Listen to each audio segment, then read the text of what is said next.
Eu tenho uma palavra para compartilhar com você e eu estou muito empolgada com o que Deus vai falar conosco essa noite, amém? Fala para a pessoa do teu lado, você está preparado? Isaac deve estar querendo saber o tema da palavra. Consciência da presença. Quero começar falando com você, fazendo uma pergunta para você. Uma vez eu comecei... Quem gosta da Joyce Meyer aí? Uma vez, quando eu comecei a ler o livro dela, muitos anos atrás, eu achei muito interessante uma historinha que ela contou. E ela começa com uma pergunta assim: se você soubesse que Jesus viria na sua casa agora, o que você faria? Se você soubesse que quando você voltasse agora para casa, depois do culto, Jesus estaria lá na sua casa. E ele veio te encontrar. O que você faria agora? Você ia sair correndo, né? Que provavelmente deixou uma baguncinha lá para arrumar, né? O que acontece? Esses dias eu estava em casa e eu recebi uma visita. Sempre quando a gente recebe uma visita, a visita avisa que vai. E é raro chegar alguém que vai fazer uma visita diferente que não seja as pessoas de casa, né, gente? Mas, como casa de pastor, todo mundo é de casa, né? A gente mantém um ambiente organizado. E lá em casa a gente separou as tarefas para cada um cuidar de um lugar. Então, as crianças, elas cuidam nos quartos deles. Cada um cuida do seu quarto, cada um cuida do seu banheiro e a gente divide as outras tarefas. E esses dias chegou a tal visita. E era uma visita inesperada. Que o Benjamin tem muito afeto, muita coisa assim com essa visita. E ele ficou muito nervoso. Ele saiu correndo. Eu falei: o que foi, Benjamin? Meu Deus, meu quarto está bagunçado.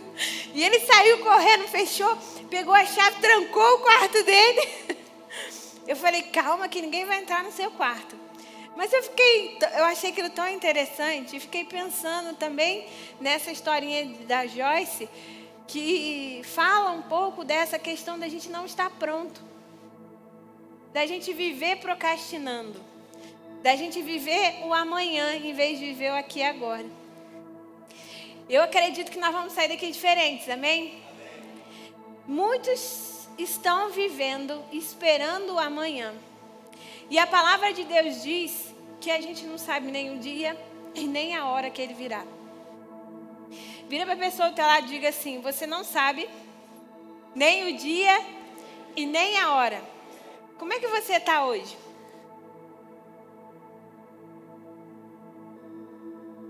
Se Jesus voltar hoje, como é que você está? Eu estou bem. Vamos juntos sermos transformados pela palavra de Deus, amém? Eu quero que você leia comigo. Em Mateus 25, diz assim: então o reino dos céus será semelhante a 10 virgens, que tomando as suas lâmpadas, saíram a encontrar-se com o noivo. 5 delas eram nécias e 5 eram prudentes. Em outras versões, as nécias é comparada como tolas. Tolas. O que seria uma pessoa tola? Uma pessoa que talvez não esteja preparada. As nécias levaram apenas suas lâmpadas. Levaram apenas o que elas podiam levar para aquela noite. Mas olha o que aconteceu aqui. As prudentes levaram mais azeite. As nécias, ao tomarem as suas lâmpadas, não levaram azeite consigo. No entanto, as prudentes, além das lâmpadas, diga assim, além das lâmpadas, levaram azeite nas suas vasilhas. Você sabe o que era uma vasilha de azeite? Alguém sabe? Como é que era grande a vasilha de azeite? Como é que pesava uma vasilha de azeite? Eram mais ou menos 5 litros. Além delas levarem a lâmpada, elas levaram mais os 5 litros de azeite. E eu comecei a meditar nessa palavra, e essa palavra tão pequena tem tanta revelação para nós, nesses dias. Nesses dias em que estamos vivendo sinais, a gente está vendo sinal o tempo inteiro. Só não vê quem não quer. Se você ligar agora a televisão, você vai ver sinais. sinais mundiais acontecendo em todo o tempo. A natureza aguarda com expectativa a manifestação dos filhos de Deus. A natureza está clamando pela manifestação dos filhos de Deus. E sabe o que acontece? As 10 virgens foram chamadas para o casamento. As 10 virgens foram chamadas para bodas. Deus está chamando a sua noiva. Deus está chamando a sua igreja. E alguns historiadores, alguns teólogos dizem que essas virgens eram como damas. Né? Como a gente hoje vê, né? Às vezes a gente vê mais nos casamentos dos Estados Unidos, as damas entrando, né? Que são as madrinhas de hoje. Essas damas seriam comparadas como madrinhas que estariam sendo convidadas para essas bodas. E que bodas é essa? O casamento de Cristo e a igreja. Jesus Cristo vem buscar a igreja, amém? Jesus Cristo vem buscar a igreja e nós estamos sendo convidados para essa boda. E o que acontece aqui com as nécias? Elas não perceberam, elas não viviam a prática de pensar em como seria o processo, em como seria o seu trajeto. Elas não pensavam em nada, só foram. Querido, se você continuar essa vida só indo, você não vai chegar a lugar algum. Se você continuar na vida sem o azeite, só indo, você não vai estar preparado para a vinda. Você não vai estar preparado para ver o noivo. O casamento, a bodas, né, nessa época de Jesus, por isso ele disse essa parábola, não era um casamento instantâneo, né, era algo que a gente considera uma espera. O noivo vinha, negociava com a família, então ele voltava para sua casa para preparar a casa onde eles iam morar. E nessa que ele ia preparar, a noiva tinha o papel de se preparar. Depois a gente vai falar um pouquinho ainda na palavra. Mas a questão toda aqui é que fica muito forte a questão de ser tola e ser prudente. Qual é a diferença de ser tola e qual é a diferença de ser prudente? A tola simplesmente deixa o mais importante para a escuridão.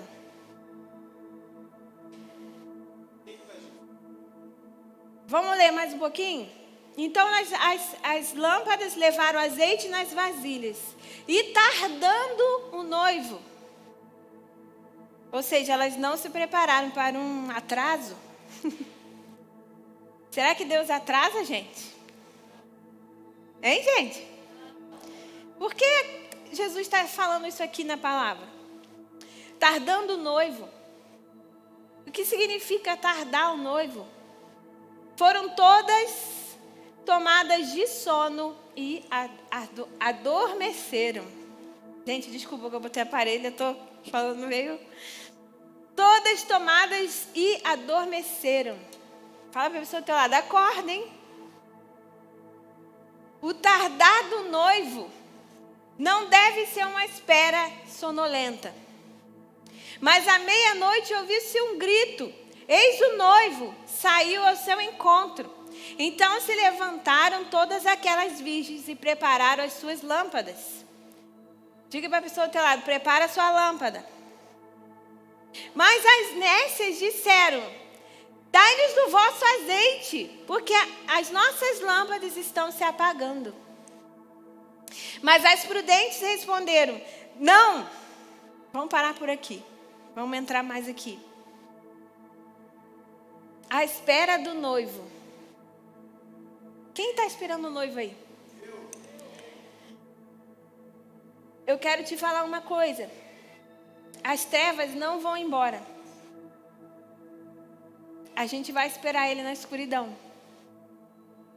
Mas não é uma escuridão para nós. Entenda que a escuridão é o que vai vir sobre a terra, não sobre os filhos. E a gente precisa entender que tudo que Jesus já conquistou na cruz está sobre nós. Jesus já nos entregou a ferramenta que é o Espírito Santo. Jesus entregou o Espírito Santo e ele habita dentro de nós. Ele é a luz. Mas se eu não deixar com que o Espírito Santo trabalhe em mim, eu não vou conseguir ter azeite para suportar a escuridão. Deus está trazendo sobre nós uma revelação hoje.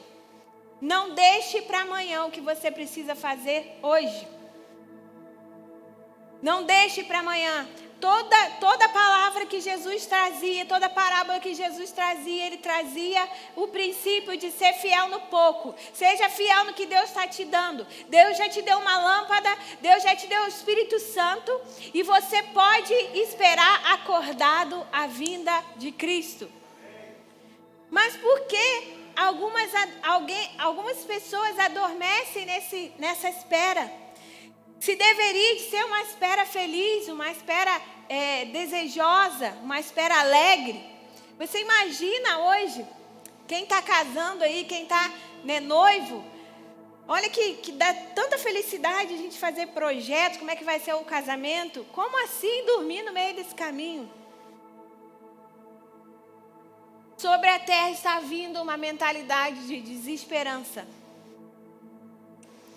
Sexta-feira passada, sábado a gente ministrou aqui no evento da Jéssica. E sexta-feira de manhã eu tive um encontro com Deus muito lindo aqui nessa igreja. Eu vim para cá orar sozinha. E eu estava aqui pedindo ao Pai para falar comigo, porque foram tantas questões que aconteceram uma atrás da outra. Eu até postei no Instagram um texto falando sobre isso.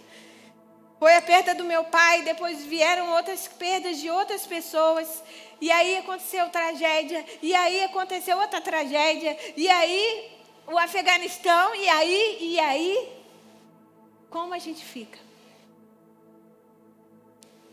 De repente eu me vi desesperançosa e eu falei, Pai, isso está errado.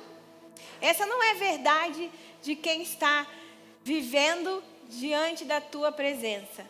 E eu falei com todo mundo lá em casa, falei, eu preciso parar tudo e ter um tempo com o Pai. E nesse tempo que eu tive com o Pai, eu vi Jesus se aproximava e ele olhava dentro dos meus olhos e falava, Isa, não faz parceria com o espírito de desesperança. Diga para a pessoa do teu lado, não faça parceria com a desesperança. Porque a desesperança, ela tem o poder de trazer incredulidade. E se você entrar na incredulidade, você vai entrar no sono como as nécias entraram. Porque as nécias entraram no sono, porque talvez o noivo venha hoje, talvez ele venha amanhã, eu não sei a hora que ele vai vir, eu vou dormir um pouquinho. E nós estamos dormindo enquanto precisamos estar acordados. Precisamos estar com a lâmpada acesa. No momento de escuridão, a luz precisa brilhar. Você está entendendo isso essa noite? Eu quero que você saia daqui diferente. Eu quero que você saia daqui entendendo que Deus está voltando. Está mais perto, está mais próximo do que imagina. No casamento, existem 3 pilares que você precisa entender. Amor, que é o contrário da indiferença. Deus não está indiferente a nós. Deus não está indiferente ao mundo, nem indiferente ao que está acontecendo nas nações. Deus ama o mundo e amou o mundo de tal maneira que já enviou Jesus. Jesus é a nossa resposta vem do céu. O amor de Jesus é capaz de inundar os nossos corações e é capaz de nos trazer fé novamente. Mas como entender o amor de Deus se nós estamos vendo com o olhar terreno? Nós estamos vendo um Deus distorcido e Deus não é esse Deus. Deus tem um plano para nós, seus filhos. Ele tem um plano para nós, igreja. E nós precisamos estar alinhados nesses dias. Segundo pilar do casamento judaico era fidelidade. As 5 noivas prudentes eram fiéis. Elas se mantiveram acordadas, levaram mais azeite para não ficar sem no caminho. Como entender a fidelidade se você não é fiel no pouco? Como entender fidelidade no momento onde o Deus desse mundo é o ego? Onde tudo é meu desejo. Seja feita a minha vontade aqui na terra como é no céu. Não é de Deus? O Deus desse século cegou o entendimento. E eu digo uma coisa para você. É possível que você seja noiva e esteja dormindo.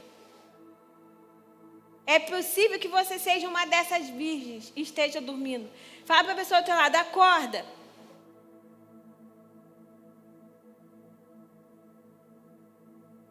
A fidelidade vai te levar a conhecer o noivo. A fidelidade vai te levar a manter sua lâmpada acesa, amém? O terceiro pilar do casamento judaico era a santidade, sem a qual a gente não vê a Deus. Sem santidade, você vai dormir no caminho. Fala para a pessoa do teu lado, você precisa ver Jesus. Mas sem santidade, você não vai ver Ele. Queridos, até mesmo, a gente precisa vigiar o que a gente tem escutado sobre a palavra de Deus. Tem muita distorção sobre a palavra de Deus nesses dias. Você tem escutado coisas que não têm a ver com a palavra de Deus. E você precisa parar. Você precisa ter um tempo com Deus. E você precisa ler a palavra de Deus, que é a lâmpada. Jesus vem buscar a igreja. Jesus vem buscar a sua noiva. Em 2 Coríntios 11, 2 diz assim. Você que tem Bíblia, abra comigo. Vou esperar você abrir. 2 Coríntios 11, 2. Porque estou zeloso de vós com zelo de Deus, porque vos tenho preparado para vos apresentar uma virgem pura a um marido, a saber, a Cristo. Eu vos consagro um carinho e amor santo, porque vos depositei como um esposo único e vos apresentei a Cristo como virgem pura. Jesus vem buscar uma noiva pura, santificada, preparada. A virgem, ela só tinha um papel, era preparar, era esperar. Se você está vivendo debaixo de desesperança, você não tem esperança, então você não espera. Você adormece. A procrastinação, ela vem de um resultado de falta de confiança. Não sei se vai dar certo, então não vou fazer. Eu já sei que eu não vou conseguir fazer essa dieta, então, semana que vem eu faço. Eu não sei se eu vou conseguir fazer isso, então depois eu faço. Quem espera, confia. Quem confia, faz. Quem confia, movimenta. As prudentes levaram azeite, mas as nécias deixaram o azeite para trás. O que você tem deixado de fazer para a presença de Deus? O que você tem deixado de fazer na casa de Deus? E eu quero te trazer essa reflexão essa noite. Você só faz o que é pedido? Fala para a pessoa do teu lado, você só faz o que é pedido? Não responde não, tá? Você só faz o que é pedido? Então você é tolo. Você é um tolo. Porque está aqui na palavra de Deus. Quem é prudente leva mais. Quem é prudente faz mais. Nós precisamos acordar, queridos, e começar a movimentar. Começar a ser transformados pela palavra. A lâmpada significa a palavra de Deus. Luz para o caminho. É a sua palavra. Se você não tiver a lâmpada, aqui a lâmpada, você vai dormir. Você vai apagar. E o noivo vai chegar. Filipenses 3,12 diz assim, abra comigo, Filipenses 3,12. Não que eu tenha já recebido, eu tenha obtido a perfeição, mas prossigo para conquistar aquilo para o que também fui conquistado por Cristo Jesus. Irmãos, quanto a mim, não julgo havê-lo alcançado. Mas uma coisa eu faço, esquecendo-me das coisas que para trás ficam e avançando para que diante de mim estão. Prossigo para o alvo, para o prêmio da soberana vocação de Deus em Cristo Jesus. Todos, pois, que somos perfeitos, tenhamos esse sentimento.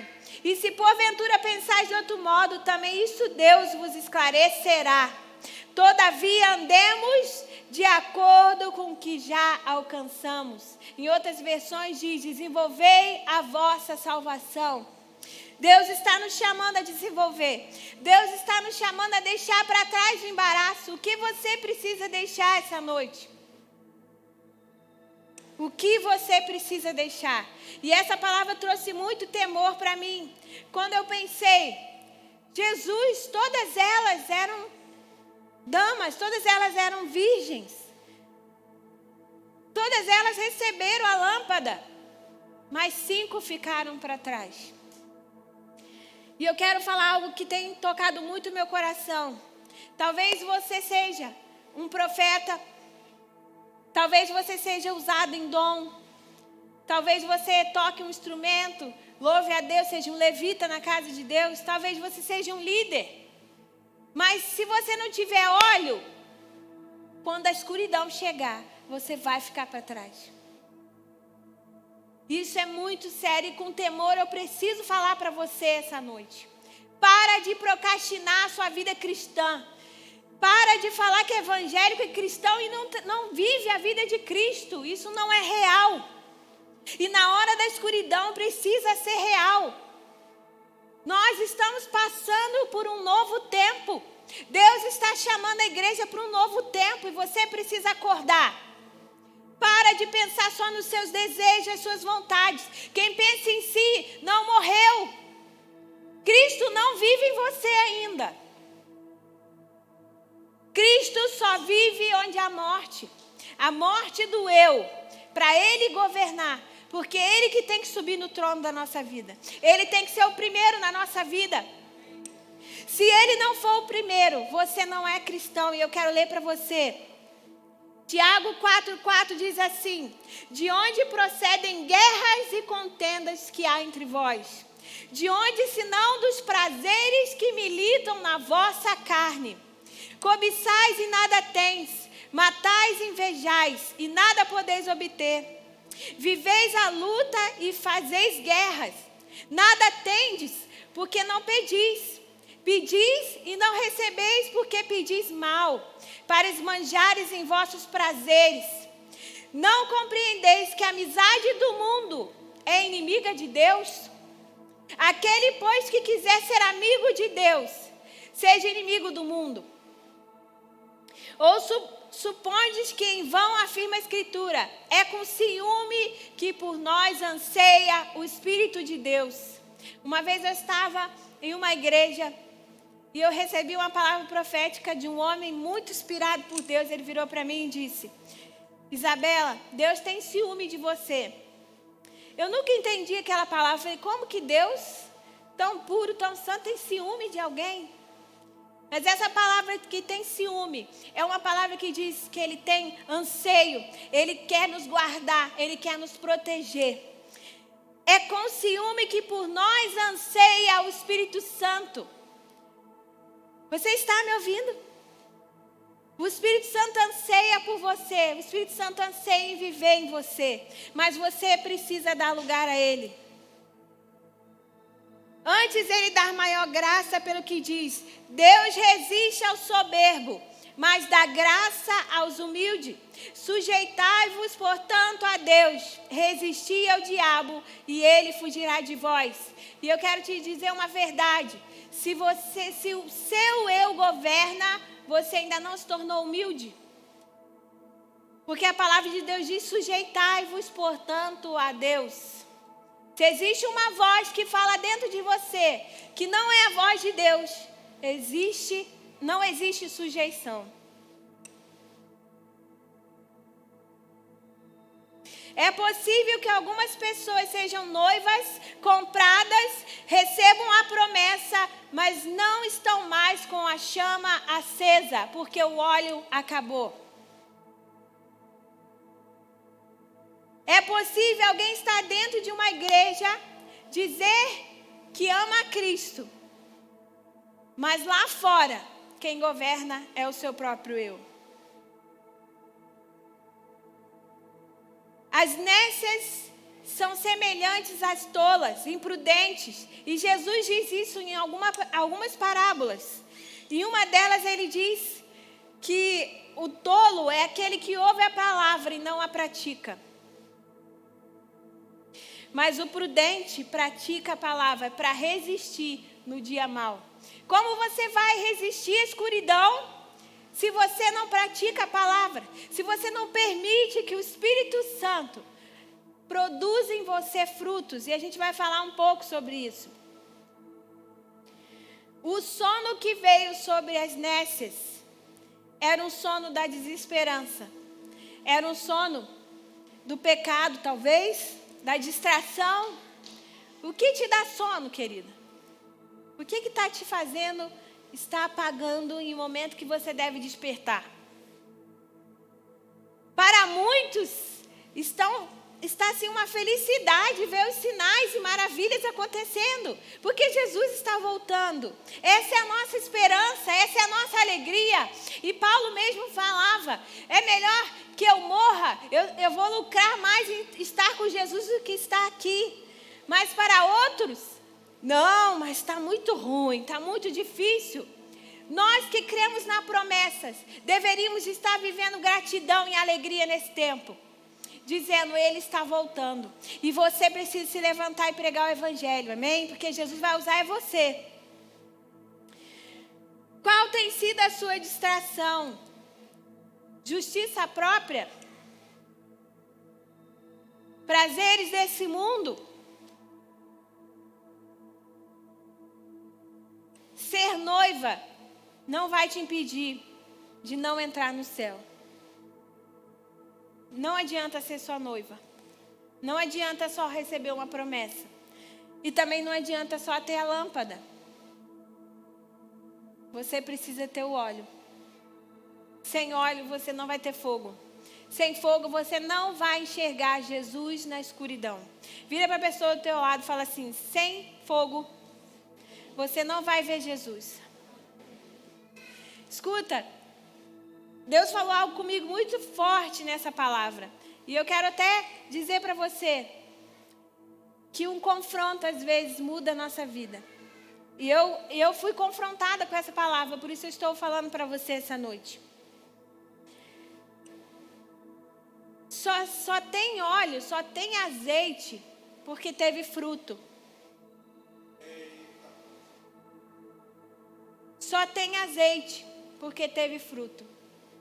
E a Bíblia é tão clara, a gente tem tantas palavras que falam que o ramo que não dá fruto é cortado. Porque sua vida, nos pés de Jesus e com o Espírito Santo dentro de você, ela precisa dar fruto. Eu digo mais, não é nem que precisa, ela vai dar fruto. Que é o normal da árvore. Quem tem árvore aí no seu quintal? Se você plantar ela... E se ela não tiver nenhuma erva daninha, se não tiver nada que seja uma coisa ruim, ela vai dar fruto. Ela foi plantada para isso. É a natureza dela dar fruto. Mas por que muitos não dão fruto? E eu quero ler com você em Gálatas 5, que diz assim, digo, porém, andai no Espírito e jamais satisfareis a concupiscência da carne. Porque a carne limita contra o Espírito. Repita comigo, porque a carne... limita contra o Espírito. O Espírito contra a carne, porque são opostos entre si. Para que não façais o que porventura seja o vosso querer. Mas se sois guiados pelo Espírito, não estejais sob a lei. Ora, as obras da carne são conhecidas e são prostituição, impureza, lascívia, idolatria, feitiçaria, inimizades, porfia, ciúmes, ira, discórdias, dissensões, facções, invejas, bebedices, glutonaria e coisas semelhantes a estas, a respeito das quais eu vos declaro, como já outrora vos preveni, que não herdarão o reino de Deus os que tais coisas praticam. Mas o fruto do Espírito é amor, alegria, paz, longanimidade, benignidade, bondade, fidelidade, mansidão, domínio próprio. Contra essas coisas não há lei, e os que são de Cristo Jesus crucificaram a carne mas as suas paixões e concupiscências.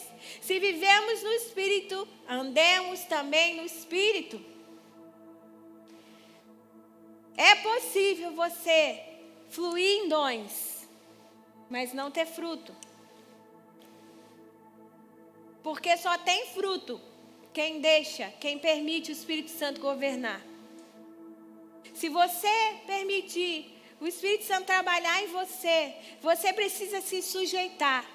Você precisa se humilhar, porque a palavra de Deus diz que aquele que se humilha será exaltado. Mas enquanto você estiver de pé, com o seu ego lá em cima, suas paixões, seus desejos, o Espírito Santo não está trabalhando em você. E Ele quer trabalhar em você. O maior presente que a gente recebeu pela cruz foi o Espírito Santo. Porque antes o Espírito Santo não podia ser para todos. O Espírito Santo não podia habitar dentro de pessoas. Jesus morreu para que você pudesse ter o Espírito Santo dentro de você. E esse Espírito, o mesmo que ressuscitou Jesus dos mortos, habita dentro de você. E Ele é poderoso para trabalhar em você. Para de dar justificativa. Para de deixar para amanhã. O que você precisa é hoje se submeter. Hoje se sujeitar. Ah, Isa, mas dói demais, é muito difícil. Não foi fácil para mim também não. E nem está sendo. E nem vai ser.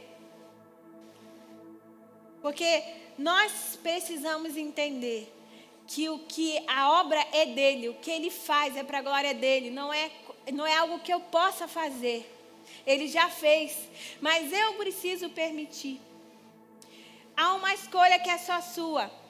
E veja bem, aqui tem uma chave. Fala para a pessoa do teu lado, nessa palavra. Tem uma chave que você precisa entender. Preste atenção. À meia-noite, ouviu-se o grito que o noivo estava chegando. O noivo vai chegar à noite. Ninguém sabe o dia nem a hora, mas algum sinal a gente já sabe. No meio da escuridão ele vai chegar. Amém? Eis o noivo. Então se levantaram todas aquelas virgens e prepararam suas lâmpadas. E as nécias disseram às prudentes: dai-nos do vosso azeite. Olha aí a chave para você, querida. Não pode pedir emprestado o azeite do irmão. Não pode. Não vai acontecer. Vira para ele assim, ó. Eu digo não para você. Parece que essas 5 que ficaram com azeite não podia ter emprestado um pouquinho, gente? Pensa aí. Se fosse hoje, o irmãozinho pedisse para você o azeite, sabendo que você tem 5 litros. O que você ia achar desse irmão? Poxa vida, hein? Deixa você comigo. Na nossa natureza humana, falsa, a gente não percebe que a responsabilidade é nossa. Quem tem a responsabilidade de manter o azeite é você, querido. E a responsabilidade de ter o azeite é você se deixar ser tratado. Porque sem fruto não vai ter. E para muitos, parece uma frieza, parece algo assim, poxa, não dá para emprestar? Não, elas disseram, não vou dar para vocês. Não, para que não nos falte a nós. Isso não é algo egoísta, querida. Jesus está falando com a gente aqui, amém? Se está na palavra de Deus, é para a gente. Não adianta. O que o Espírito Santo tem para fazer em você, é em você. Não dá para transferir para o irmão. O que Jesus tem para tratar com você, não dá para transferir para o irmão. Não dá para transferir para o esposo. Não dá para transferir para o filho, nem filho para o pai. E vice-versa. A conta vai chegar para você. Vira para a pessoa do lado e diga assim, a conta vai chegar para você. Calma que eu estou sendo muito forte com você, mas vai valer a pena, amém?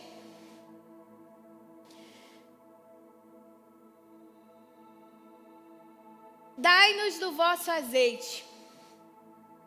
Não dá para a gente pedir emprestado a unção do outro. Sabe por quê, querido? O outro está pagando preço. O outro está se colocando. É hora de você começar. É hora de você quebrar essa rotina de procrastinação, essa rotina de pecado. Isso já virou uma rotina para você. Mas Jesus está quebrando hoje, em nome de Jesus, toda mentalidade que não é uma mentalidade que está de acordo com o reino de Deus. Porque o reino de Deus tem ordem. O reino de Deus é um reino justo. Não dá para dividir, não dá para ficar emprestando. Nós temos um caminho individual com Deus. O Espírito Santo te chama a viver algo novo com Ele. Mas você precisa deixar o que ficou para trás. Você só pode carregar o azeite quando estiver cheio do Espírito Santo. Apocalipse 19:11 diz assim: alegremos-nos, exultemos. Diga para a pessoa do teu lado: se alegra aí, irmão. E demos-lhes a glória, porque são chegadas as bodas do Cordeiro. Aleluia, glória a Deus. Cuja esposa a si mesma já se ataviou, já se preparou.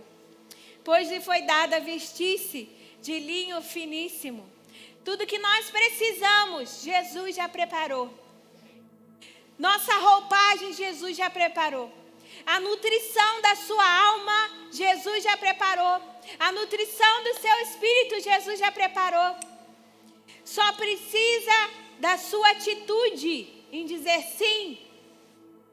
Da sua atitude em movimentar. E eu quero que você comece a pensar o que você precisa fazer hoje. O que você precisa tirar da sua vida hoje. Se você não consegue sozinho, nós temos uma igreja, um corpo de Cristo. Irmãos edificam uns aos outros. Não precisa caminhar sozinho. Tá certo que ninguém vai emprestar o óleo, mas nós vamos caminhar juntos. Nós estamos aqui para edificar o corpo de Cristo. Foi para isso que Deus deu dons.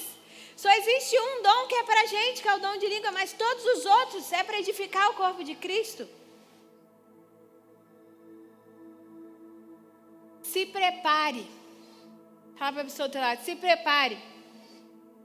A noiva renuncia a uma vida para viver uma história com o noivo. A história que nós temos para viver com Jesus é muito mais linda. A história que nós temos para viver é tão poderosa. E a Bíblia diz que nada que a gente vive aqui nessa terra se compara ao que a gente vai viver.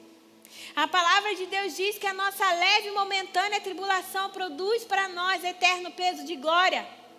Não há nada que a gente faça aqui nessa terra que não produza algo no céu. O que você tem produzido? Quais são os seus frutos? 1 Coríntios 6,19 diz assim: não sabeis que o vosso corpo é santuário do Espírito Santo, que habita em vós, o qual possuis da parte de Deus, e que não sois de vós mesmos? Fala para a pessoa do teu lado: você não é seu. Se você quer a sua lamparina acesa, Jesus precisa governar. O Espírito Santo precisa ser o seu Deus. Ele precisa estar acima. O Espírito Santo habita aonde ele sente que pode habitar. Mas é somente com uma vida de prática. Como Jesus mesmo disse. Praticando a palavra de Deus. Como vamos ter o fruto? Como vamos vencer as obras da carne? Alimentando o nosso espírito. Do que você está se alimentando? Nem fala. De que você está se alimentando nesses dias? Vai falar assim: vou ler a palavra em um ano? Esses dias eu morri de rir com o Ben, que Ben virou para mim e falou assim: mãe, você só fica lendo essa palavra. Você só fica lendo a Bíblia. Aí quando ele foi ver quantas folhas tinha, quantas páginas tinha, ele: mãe, mas dá para ler a Bíblia em um ano? Eu falei: claro que dá, Ben. E ele falou: nossa, mas vai ser muito tempo. Aí quando eu falei com ele que se a gente lê 5 capítulos por dia, a gente lê a Bíblia toda em um ano. Aí ele ficou: nossa, mãe, é muita coisa. A gente fica botando obstáculos. Amanhã eu começo. Não dá, gente. Não vai dar mais tempo. Não dá tempo mais. É tempo da gente se posicionar. É tempo da lamparina acender. E hoje Deus está aqui, o Espírito Santo está aqui. Ele trouxe essa mensagem para nós essa noite. É tempo de acender. É tempo de intimidade. O casamento, a bodas, fala de intimidade. Fala de santidade. Fala de aliança. Você só vai entender uma aliança quando você transicionar de uma mente terrena para uma mente espiritual. Em 2 Coríntios diz isso, que o homem natural discerne as coisas naturais, mas o homem espiritual discerne as espirituais. Você não está conseguindo discernir os tempos. Você precisa mudar a sua mente, renovar a sua mente com a mente de Cristo. Salmo 119 diz: a tua palavra é lâmpada que ilumina os meus passos e luz que clareia o meu caminho. Para a escuridão da noite, na espera do noivo, você precisa ter a palavra de Deus iluminando o seu caminho. Você precisa ter a lâmpada, mas você precisa ter o óleo também. Eu quero falar para você sobre o desafio dessa semana. Não quero que você saia daqui sem fazer algo. Primeira coisa, você vai parar na presença de Deus e vai fazer algumas perguntas para o Espírito Santo. Espírito Santo, o que eu não estou deixando você produzir em mim? Porque Ele é poderoso para produzir. Eu conheço muitas histórias de pessoas que eram afundadas no pecado, onde Deus veio de coisas, transformou tanto a vida dessa pessoa, que aonde abundou o pecado, superabundou a graça de Deus. A gente fala esse versículo sem saber o poder que ele tem na nossa vida. Aonde abundou o pecado, superabundou a graça de Deus. Eu sei o que eu estou falando, porque eu sou uma resposta viva para o mundo. Eu poderia estar em vários outros lugares, mas eu escolhi viver para Deus. E eu quero te convidar, eu quero te desafiar a fazer essa pergunta para Deus hoje. Aonde que eu estou dormindo? Aonde foi que